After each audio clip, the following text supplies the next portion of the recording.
The India-bound Creta facelift has been crash tested by the ASEAN New Car Assessment Program, and the SUV received an impressive 5-star rating.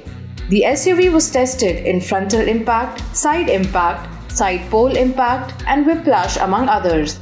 The Creta secured 75.78 points overall. In adult occupant protection category, it secured 34.72 points. In child occupant protection, it bagged 15.56 points.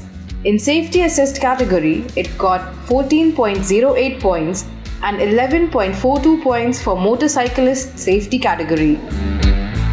Mercedes-Benz cars are set to become more expensive in India. The German car maker announced a price hike of up to 5% across its model range, effective from January 2023.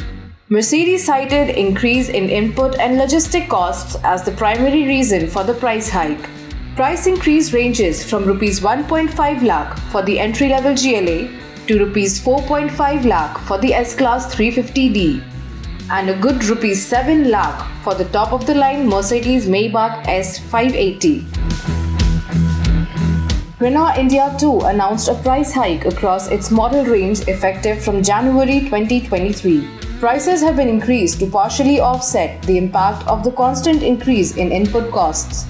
Fluctuations in foreign exchange rates, inflation, and regulatory obligations have also added to the rise in the operational cost. The company did not disclose the quantum of the hike yet,